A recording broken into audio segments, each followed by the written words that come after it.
ನಾನಂತೂ ಏಪ್ರಿಲ್ 3ನೇ ತಾರೀಕು ನಾಮಪತ್ರ ಸಲ್ಲಿಸುತ್ತೇನೆ ಎಂದು ಎಂಸಿ ರಘುಚಂದನ್ ಹೇಳಿದ್ದಾರೆ. ಚಿತ್ರದುರ್ಗದ ತಮ್ಮ ನಿವಾಸದ ಬಳಿ ಟಿಕೆಟ್ ವಂಚಿತ ರಘುಚಂದನ್ ಅವರು ಮಾತನಾಡಿದ್ದು, ಎಂಎಲ್ಸಿ ರವಿಕುಮಾರ್ ಅವರ ಸಂಧಾನ ಸಭೆ ನಡೆಸಿದ್ದು, ರವಿಕುಮಾರ್ ಮುಂದೆ ನಮ್ಮ ನೋವು ಕಷ್ಟ ಹೇಳಿದ್ದೇವೆ. ಅವರಿಗೂ ಕೂಡ ನಮ್ಮ ಮಾತಿನಲ್ಲಿ ಸತ್ಯ ಇದೆ ಎಂದು ಅನ್ನಿಸಿದೆ. ಇನ್ನು 3ನೇ ತಾರೀಕು ನಾಮಪತ್ರ ಇರೋದ್ರಿಂದ ನಮ್ಮ ತಂದೆ ಚಳ್ಳಕೆರೆಗೆ ಹೋಗಿದ್ದಾರೆ. ಇನ್ನು ನಾವಂತೂ 3ನೇ ತಾರೀಕು ನಾಮಪತ್ರ ಸಲ್ಲಿಸುತ್ತೇವೆ.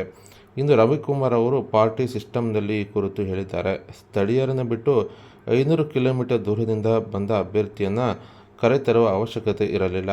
ಇನ್ನು ಕಾರಜೋಳರನ್ನು ಕರೆತಂದ ವಿಷಯ ವಿಮರ್ಶಾತ್ಮಕವಾಗಿದ್ದು, ನಾವು ಮಾಡಿದ ತೀರ್ಮಾನದ ಬಗ್ಗೆ ಹೇಳಿದ್ದೇವೆ. ಯಡಿಯೂರಪ್ಪ ಮನೆಗೆ ಬಂದರೆ ಬರಲಿ, ಅವರು ನಮ್ಮ ತಂದೆ ಸಮಾನರು.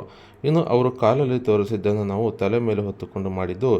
ಯಡಿಯೂರಪ್ಪನವರ ಬಗ್ಗೆ ನಮಗಿರುವ ವಿಶ್ವಾಸ ಅಚಲವಾಗಿದೆ ಎಂದು ಎಂಸಿ ರಘುಚಂದನ್ ಅವರು ತಿಳಿಸಿದ್ದಾರೆ.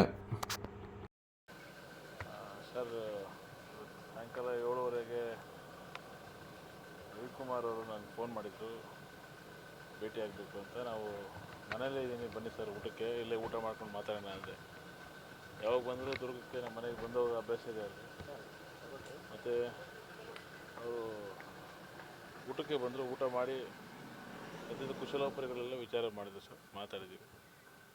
ಇಷ್ಟ ಆಗಿದೆ ಸರ್. ಏನು ಭರವಸೆ ಕೊಟ್ಟಿದ್ದಾರೆ ಸರ್ ನಿಮ್ಗೆ? ಏನಾದರೂ ಭರವಸೆ ಅಂಥದ್ದು ಏನಿಲ್ಲ ಸರ್. ನಮ್ಮ ನೋವೇನಿದೆ ಹೇಳಿದ್ದೀವಿ, ನಮ್ಮ ಕಷ್ಟ ಏನಿದೆ ಹೇಳಿದ್ದೀವಿ, ನಾವು ಯಾವ ಪರಿಸ್ಥಿತಿ ಅನುಭವಿಸ್ತಾ ಇದ್ದೀವಿ ಅಂತ ಹೇಳಿದ್ದೀವಿ, ನಾವು ಯಾಕೆ ಈ ನಿರ್ಧಾರಕ್ಕೆ ಬಂದ್ವಿ ಅಂತಲೇ ಹೇಳಿದ್ದೀವಿ. ಅವ್ರಿಗೂ ನಾವು ಹೇಳಿರೋದ್ರಲ್ಲಿ ನಿಜ ಇದೆ, ಸತ್ಯ ಇದೆ ಅಂತ ಹೇಳಿದ್ದಾರೆ ಸರ್. ಇಷ್ಟ ಆಗಿದೆ. ಈ ಸಂಧಾನ ಇಷ್ಟ ಇಲ್ಲದೆ ಇರೋ ಕಾರಣಕ್ಕೆ ನಿಮ್ಮ ತಂದೆಯವರು ಮನೇಲಿ ಇಲ್ಲ? ಇಲ್ಲ ಸರ್, ನಮ್ಮ ತಂದೆಯವರು ಚಳ್ಳಕೆರೆ ಭಾಗದಲ್ಲಿ ಇವತ್ತು ಸ್ವಲ್ಪ ನಾಳೆ ಈ ನಾಮಿನೇಷನ್ನು ಅದು ಇದು ಪ್ರಕ್ರಿಯೆ ಅಂತ ಇರ್ತಾರೆ. ಸ್ವಲ್ಪ ಭಾಗದಲ್ಲಿ ನಾಯಕರೆಲ್ಲ ಸೇರ್ಕೊಂಡಿದ್ದಾರೆ, ಒಂದು ಕಡೆ ಅಲ್ಲಿದ್ದಾರೆ. ಅದು ಬಿಟ್ಟರೆ ಏನಿಲ್ಲ ಸರ್, ಸತ್ಯ ನಾನೇನು ಇಲ್ಲ ಅಲ್ಲಿ ಹಚ್ಕೊಟ್ಟಿರ್ತೀನಿ. ನಾವು ಸುಳ್ಳು ಪಳ್ಳು ಹೇಳೋಂಥದ್ದು ಏನಿದೆ ಸರ್. ರವಿಕುಮಾರ್ ಅವರು ನಮ್ಮ ಕಾಲೇಜಿನ ವಿದ್ಯಾರ್ಥಿ, ನಮ್ಮ BID ಕಾಲೇಜಲ್ಲಿ ಓದಿರೋರು. ಅವ್ರು ಬರ್ತಾರೆ, ನಾವೇನು ಮಾಡೋದೇನಿಲ್ಲ ಸರ್. ಸರ್, ಈಗ ನಿಮ್ಮ ನಿರ್ಧಾರ ಏನು? ಹಂಗಂದ್ರೆ ಪಕ್ಷೇತರವಾಗಿ ಮುಂದುವರಿತೀರಾ? 3ನೇ ತಾರೀಕು ಅದೇ 3ನೇ ತಾರೀಕು ಮಾಡ್ತೀವಿ ಅಂತ ಹೇಳಿದ್ವಿ ಸರ್. 3ನೇ ತಾರೀಕು ಮಾಡಬೇಕಂತ ತೀರ್ಮಾನ ಮಾಡಿದ್ದೀವಿ. ಎಲ್ಲ ಭಾಗದ ಮುಖಂಡರುಗಳ ಜೊತೆ ಚರ್ಚೆ ಮಾಡ್ತಾಯಿದ್ದೀವಿ ಸರ್. ರವಿಕುಮಾರ್ ಅವರು ಏನು ಹೇಳಿದ್ದಾರೆ ಸರ್ ಆ ವಿಚಾರವಾಗಿ? ಮತ್ತು ಅವ್ರು ಹೇಳಿದ್ರು ಸರ್, ಅವರು ಪಾರ್ಟಿ ಸಿಸ್ಟಮಲ್ಲಿ, ಪಾರ್ಟಿ ಕಲ್ಚರಲ್ಲಿ ಹೇಳಿದರು. ಬಟ್ ನಾವು ಕೇಳಿದ್ವಿ ಸರ್, ನೀವು ಸ್ಥಳೀಯವಾಗಿ ಇಷ್ಟು ಜನ ಇಟ್ಕೊಂಡ್ಬಿಟ್ರು, ನೀವು 550 ಕಿಲೋಮೀಟ್ರ್ ದೂರದಿಂದ ಕರ್ಕೊಂಬರೋ ಅವಶ್ಯಕತೆ ಇದ್ದಿಲ್ಲ ಅಂತ ಹೇಳಿದ್ವಿ ಸರ್. ಗೋವಿಂದ ಕಾರಜೋಳ ಸಾಹೇಬ್ರನ್ನ ಕರ್ಕೊಂಬಂದಿರೋ ಪರಿಸ್ಥಿತಿ ಏನು ಅದೆಲ್ಲ ವಿಮರ್ಶಿಸುವಾಗ ನನಗೆ ಹೇಳಿದ್ರು. ನನಗೆ ಯಾಕೋ ಅವ್ರು ಹೇಳಿದ ಉತ್ತರ ಸಮಂಜಸವಾಗಿ ಅನಿಸ್ಲಿಲ್ಲ ಸರ್. ಹಾಗಾಗಿ ಇಲ್ಲ ಸರ್, ನಾವು ಈ ತೀರ್ಮಾನ ಮಾಡಿದ್ವಿ ಅಂತ ಹೇಳಿದ್ವಿ ಸರ್. ಈಗ ಯಾರಾದರೂ ವರಿಷ್ಠರ ಜೊತೆಗೆ ಫೋನ್ ಮೂಲಕ ಸಂಪರ್ಕ ಮಾಡಿ ಮಾತಾಡ್ಸಿದ್ರ? ಇಲ್ಲ ಸರ್, ಯಾರು ಮಾಡಿಲ್ಲ. ಯಡಿಯೂರಪ್ಪ ಅವ್ರ ಜೊತೆಗೆ? ಇಲ್ಲ ಸರ್, ಯಡಿಯೂರಪ್ಪ ಸಾಹೇಬ್ರು ಯಾರು ಮಾಡಿಲ್ಲ ಸರ್. ಮುಂದೆ ಯಡಿಯೂರಪ್ಪ ಅವ್ರನ್ನು ಕೂಡ ಮನೆಗೆ ಕರ್ಕೊಂಬರುವಂಥ ಸಾಧ್ಯತೆಗಳಿರುತ್ತೆ.